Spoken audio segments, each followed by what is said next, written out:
அந்தமும் இல்லாய் சரணம். அது முன் அது முன் அது முன் சரணம். அது முன் அது முன் அது முன் சரணம்.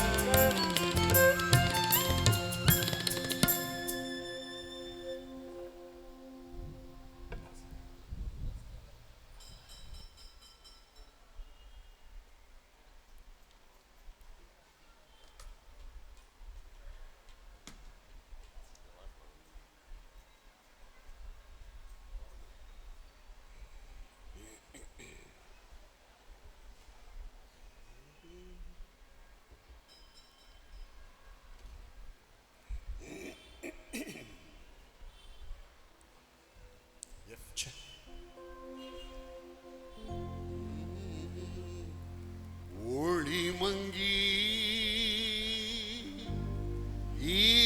ஈருளாச்சே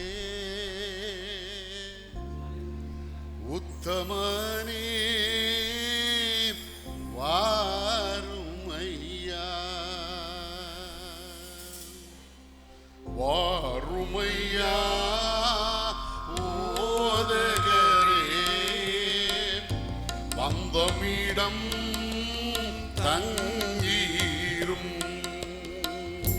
வாருமையா ஓதகரே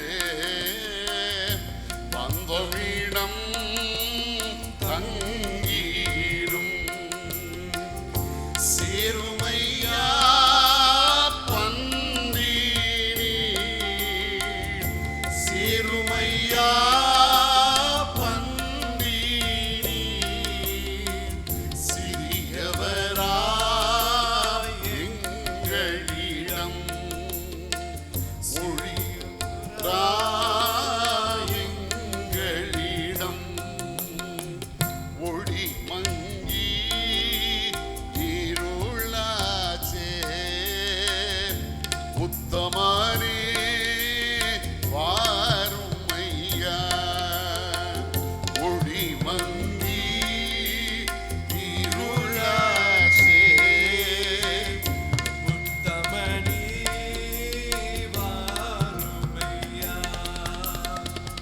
கழித்திரவு காத்திருப்போம் கழித்திரவு காத்திருப்போம் காதலனே கருணை செய்வார் ஆதரையில் கருணை செய்வாய் ஆதரையில் மாறுதலே அன்பருக்கு சதாவுறவே ஆதரையில்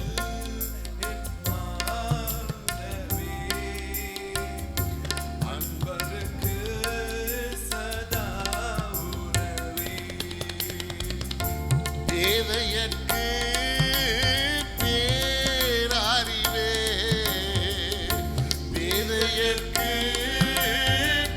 பேரறிவே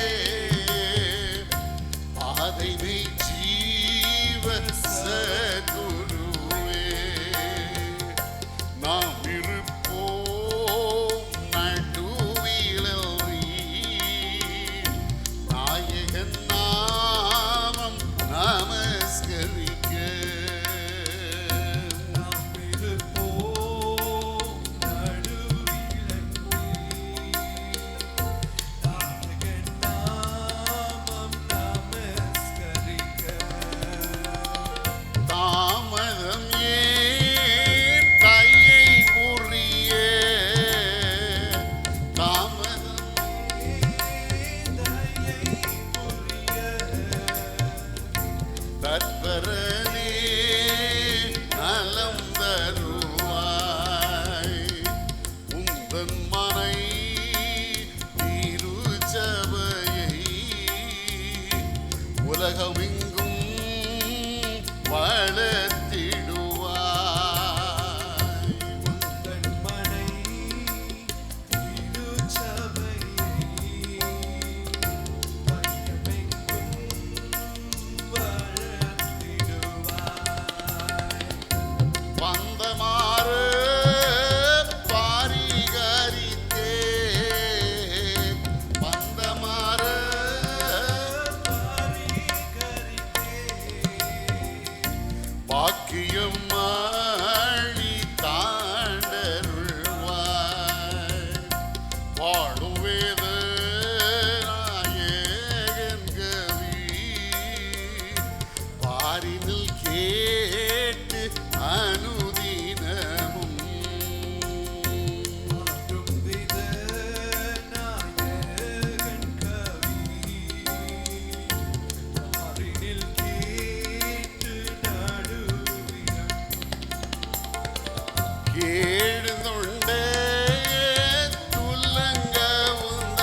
நம்முடைய சேகரத்தின் 12வது தோத்திர பண்டிகையில் அருமையான மதிப்புக்குரிய சாஸ்திரியார் ஐயாவுடைய இசை நிகழ்ச்சி இன்னிசையிலே நற்செய்தி ஒழுங்கு செய்யப்பட்டுள்ளது.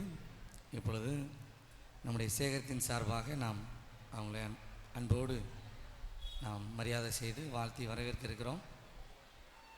நம்முடைய திருச்சபையில் உள்ள மூப்பர்கள், முக்கியஸ்தர்கள் இப்பொழுது முன்னே வருவார்கள். திரு டேவிட் செல்வராஜ் எல்பிஆர் அவர்கள், திரு ஒய் செல்வராஜ் அவர்கள்,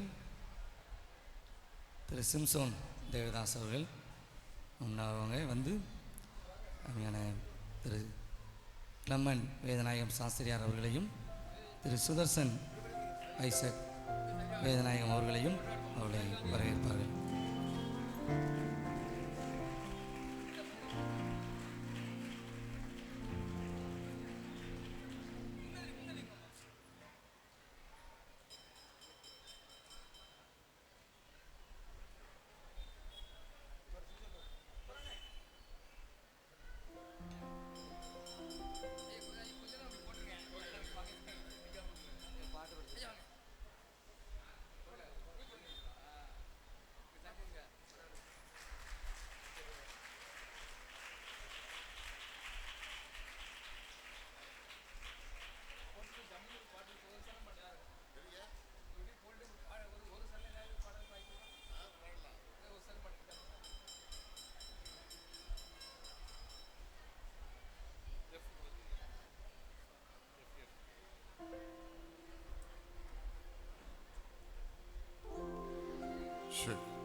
மேட்டூர் மக்களுடைய எதிர்பார்ப்பு விசேஷமான எதிர்பார்ப்பு மாத்திரம் இல்லை, வினோதமான எதிர்பார்ப்பு.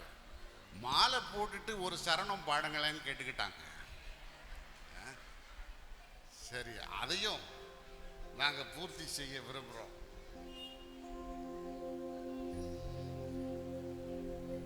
மாதர்கள் மைந்தர்கள் இல்லாய் சரணம் மனுடவதார குமாரா சரணம்.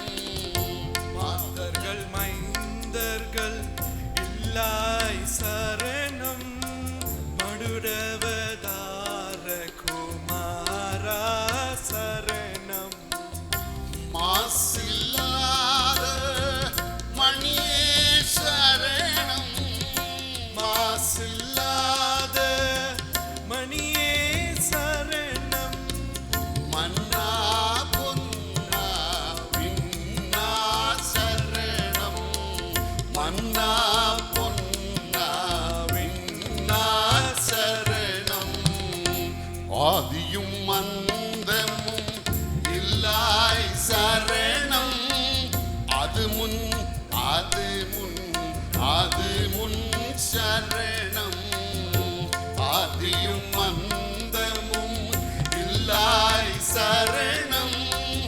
அது முன் அது முன் அது முன் சரணம்.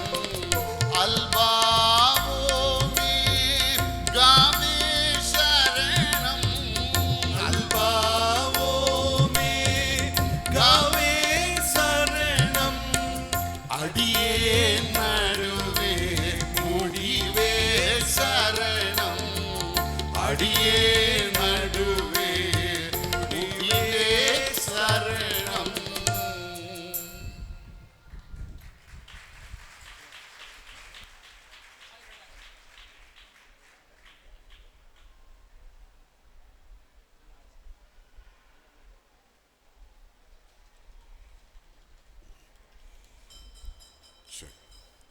ஜெபமாலை என்கிற புஸ்தகத்திலே சாஸ்திரியார் இந்த பாடலை அவர் பாடுகிறார். ஆதியும் அந்தமும் இல்லாத ஒருவரை நான் போற்றுகிறேன். கடவுளுக்கு தொடக்கமும் இல்லை, அவருக்கு முடிவும் இல்லை. இல்லைங்களா? எப்படி பாடுறார் பாருங்க. அது முன் அது முன் அது முன் சரணம். எப்போ தோன்றினாரா? அந்த காலத்துல தோன்றினாரா? ஐயா இல்லப்பா, அதுக்கும் முன். ஓ, அந்த காலத்துக்கு முன்ன தோன்றினாரா? இல்லை, அது முன் அது முன் அது முன். அவ்வளவுதான் சொல்ல முடியும். அவருடைய தொடக்கத்தை யாரும் சொல்ல முடியாது. அல்வா ஓமேகாவே சரணம், தொடக்கமும் அவர்தான். கிரேக்க முதல் எழுத்து அல்வா, ஆல்ஃபா. ஒமேகா கிரேக்க கடைசி எழுத்து. தொடக்கமும் அவர்தான், முடிவும் அவர்தான். அடியே நடுவே முடிவே சரணம். எல்லா இடத்திலும் அவர் நிலைத்திருக்கிறவர். அவரை நான் போற்றுகிறேன். மாதர்கள் மைந்தர்கள் இல்லாய் சரணம். பெண்கள் எல்லாம் கடவுளுக்கு கிடையாது, பிள்ளைகள் எல்லாம் கடவுளுக்கு கிடையாது இல்லையா? மனுடவதார குமாரா சரணம். மனுஷனாக உலகத்திலே வந்தீரே, உம்மை நான் போற்றுகிறேன். மாசில்லா மணியே சரணம். மாசு என்றால் அழுக்கு, பாவ அழுக்கு இல்லாதவரே உம்மை நான் போற்றுகிறேன். மன்னா பொன்னா மின்னா சரணம். மன்னா ராஜா, பொன்னாக மின்னுகிறவரே உம்மை நான் போற்றுகிறேன். இப்படியாய் அவர் பாடலிலே பாடுகிறார். செய்திக்கு கடந்து செல்லுவோம், நேரமாகிறது. தேவனுக்கும் மனுஷனுக்கும் பல உறவுகள் உண்டுங்க. இதை நாம் வேதத்தின் வாயிலாக பார்க்க முடியும். நமக்கு பிடித்தமான உறவு என்ன தெரியுமா? இன்றைக்கு நாம் ஆண்டவரை எப்படி சொல்ல விரும்புகிறோம் தெரியுமா? அவருடைய தகப்பன். ஆண்டவராகிய இயேசுவும் அப்படிதான். நாம் ஜெபிக்கும் பொழுது அவரை தகப்பனாக, பிதாவாக நாம் சொல்லிதான் ஜெபிக்க வேண்டும் என்று அவர் நமக்கு கற்றுத்தந்தார். ஆனால் அந்த ஒரு உறவு மாத்திரம் இல்லைங்க வேதத்திலே. நமக்கும் தேவனுக்கும் இன்னும் பல உறவுகள் உண்டு. வேதத்திலே அவர் தகப்பனாக மாத்திரமல்ல, தாயாக அவர் பேசப்படுகிறார். ஒரு தாய் தன் பிள்ளையை தேற்றுவது போல கர்த்தர் நம்மை தேற்றுகிறார் இல்லைங்களா? அவ்வளவுதானா? சகோதரனாகவும் அவர் பேசப்படுகிறார். அவர்களை சகோதரர் என்று சொல்ல வெட்கப்படாமல் எபிரேயர் நிருபத்தை ஆக்கியோன் அதை குறிப்பிடுகிறார். சகோதரன் மாத்திரமல்ல, சிநேகிதனாகவும் அவர் வேதத்தில் பேசப்படுறாருங்க. ஒரு இடத்துல என்ன சொல்றார் தெரியுமா? இனி நான் உங்களை ஊழியக்காரன் என்று சொல்லுகிறதுல உங்களை என்ன சொல்றேன்? சிநேகிதர் என்கிறேன். ஆமா, சிநேகிதன். தகப்பன், தாய், சகோதரன், சிநேகிதன். இன்னொரு உறவு உண்டு. அவர் நம்முடைய எஜமானன், நாம் அவருடைய வேலை ஆட்கள், அடிமைகள். எவ்வளவு அழகான உறவு இல்லையா? ஆண்டவராகிய இயேசு என்னுடைய எஜமானன், நான் அவருடைய அடிமை. அவ்வளவுதானா? இன்னும் ஒரு உறவு இருக்குங்க. அவர் நம்முடைய ஞான மணவாளன். திருச்சபை என்னங்க? அவர் நம்முடைய ஞான மணவாளன்னா நம்ம யாரு? அவருக்கு மனையாட்டி. Very good. இதெல்லாம் கிறிஸ்தவ மக்களாகிய நாம் அறிந்திருக்கணுங்க. இதெல்லாம் அடிப்படையான உண்மைகள், சத்தியம். ஒரே உறவை மாத்திரம் பார்த்துட்டு முடிச்சிடக்கூடாது. அவர் என்னுடைய தகப்பன், நான் அவருடைய பிள்ளை, அதெல்லாம் இருக்கு, இல்லைன்னு சொல்லல. மற்ற உறவுகளும் உண்டு. அவர் நம்முடைய ஞான மணவாளன், நாம் அவருடைய மனையாட்டி. வேதத்தில் ஆண்டவர் ஒரு உவமையை சொல்றாருங்க.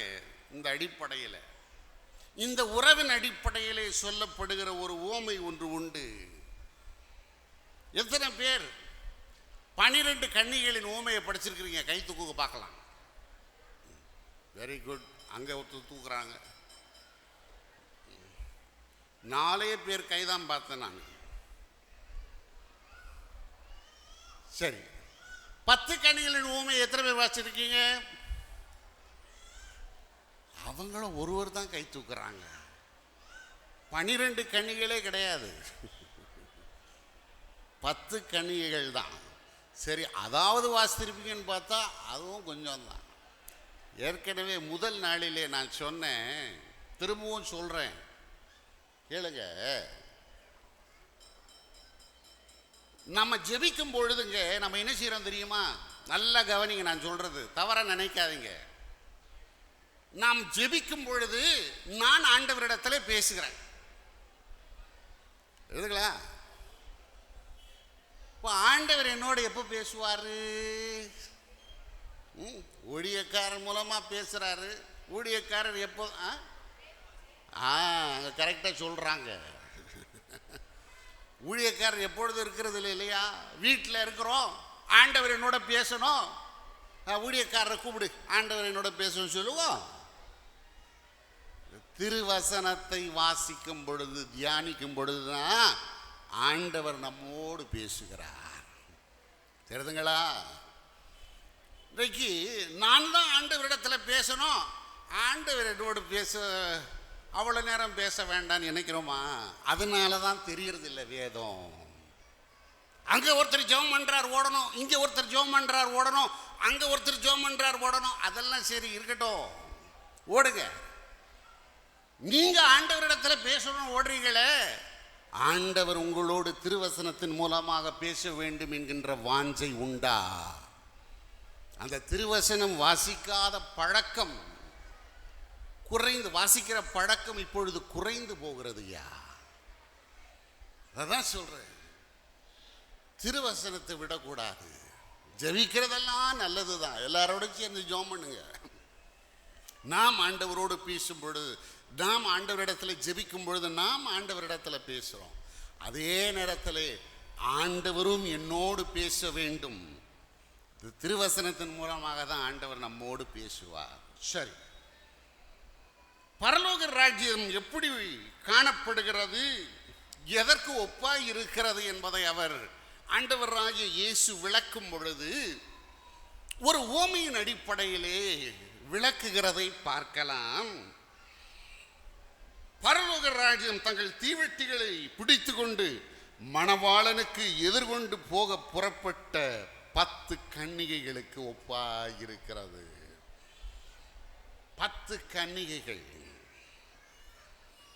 இந்த 10 பேரிலே 5 பேர் புத்தி உள்ளவர்களும் 5 பேர் புத்தி இல்லாதவர்களுமாய் இருந்தார்கள். ஏன் புத்தி இல்லாதவர்கள்? புத்தி இல்லாதவர்கள் தங்கள் தீவட்டிகளை எடுத்துக்கொண்டு போனார்கள், எண்ணெயையோ கூட கொண்டு போகவில்லை. சரி, 5 பேர் புத்தி உள்ளவர்கள், 5 பேர் புத்தி இல்லாதவர்கள். ஏன் புத்தி இல்லாதவர்கள்? எண்ணெயை, போதுமான எண்ணெயை அவர்கள் தீவட்டிகளிலே கொண்டு போகவில்லை. சரி, புரியுது. இந்த எண்ணெய் எதை தான் குறிக்குது இந்த உவமையிலே? சில வேளையில் பரிசுத்த ஆவியை எண்ணெய் குறிக்கிறது என்பது நாம் வேதத்திலே பார்க்கிற உண்மை. அநேக இடங்களிலே பார்க்கலாம், எண்ணெய் பரிசுத்த ஆவியை குறிக்கிற ஒன்றாய் இருக்கிறது. ஆனால் இந்த உவமையை பொறுத்த மட்டிலே எண்ணெய் பரிசுத்த ஆவியை குறிக்கிறதா என்பது ஒரு கேள்வியாய் இருக்குதுங்க. என்னை பொறுத்த மட்டிலே இந்த உவமையிலே சொல்லப்படுகிற எண்ணெய் பரிசுத்த ஆவியை குறிக்கிறது என்று சொல்ல முடியாது. காரணம் என்ன தெரியுமா? இந்த தீவட்டி அணைகிற நேரத்திலே புத்தி இல்லாதவர்கள் என்ன சொன்னாங்க தெரியுமா? புத்தி உள்ளவர்களை பார்த்து, உங்கள் எண்ணெயிலே கொஞ்சம் எங்களுக்கு தாங்க. அப்படின்னா பரிசுத்த ஆவியை புத்தி உள்ளவர்களிடத்திலிருந்து கடன் வாங்க முற்பட்டார்களா? பரிசுத்த ஆவியை ஒருவரும் கடன் வாங்க முடியாது, கடன் கொடுக்கவும் முடியாது. அது தேவனிடத்திலிருந்து நமக்கு வருகிற ஈவு. சரி, அந்த அடிப்படையிலே இது பரிசுத்த ஆவியை குறிக்கலை. அது மாத்திரம் இல்லைங்க, உங்கள் எண்ணெயிலே கொஞ்சம் எங்களுக்கு தாங்கன்னு சொல்லும் பொழுது புத்தி உள்ளவர்கள் என்ன சொன்னாங்க தெரியுமா? புத்தி இல்லாதவர்களிடத்துல, நீங்கள் போய் விற்கிறவர்களிடத்துல போய் வாங்கிக் கொள்ளுங்கள். எண்ணெய் பரிசுத்தாவியை தான் குறிக்குதுன்னா என்ன சொல்ல வேண்டியிருக்கும்?